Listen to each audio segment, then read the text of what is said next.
Title: जादुई हिरण। बहुत समय पहले की बात है। एक शांत और हरे भरे जंगल में सभी जानवर प्रेम और मेल जोल से रहते थे। उसी जंगल में एक अनोखा हिरण रहता था। वह हिरण बाकी हिरणों से अलग था। उसके शरीर से हल्की सी रोशनी निकलती थी और जब वह बोलता तो उसकी आवाज़ में एक विचित्र मधुरता होती थी। सब उसे जादुई हिरण कहते थे। जादुई हिरण न केवल सुंदर था बल्कि बहुत बुद्धिमान और दयालु भी था। जब भी कोई जानवर किसी परेशानी में होता, वह हमेशा उसकी मदद करता। एक दिन की बात, जंगल में एक शिकारी आ गया। वह शिकार के लिए कुछ भी कर सकता था। जैसे ही उसने जादुई हिरण को देखा, वह चौंक गया। उसने सोचा, अगर मैं इस हिरण को पकड़ लूं, तो राजा मुझे ढेर सारा सोना देगा। शिकारी ने जाल बिछाया और अगली सुबह जादुई हिरण उसमें फंस गया।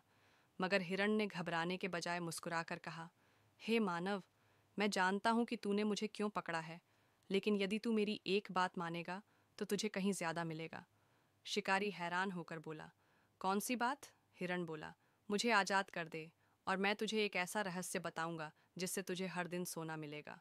शिकारी थोड़ा संदेह में पड़ा, लेकिन हिरण की आंखों में सच्चाई थी। उसने जाल खोल दिया। जादुई हिरण मुस्कुराया और बोला, हर दिन एक नेक काम कर, किसी की मदद कर, बिना किसी स्वार्थ के। ये आदत तुझे वह सुख देगी जो किसी सोने से बड़ा होता है। तू खुद अनुभव करेगा कि असली खुशी क्या होती है।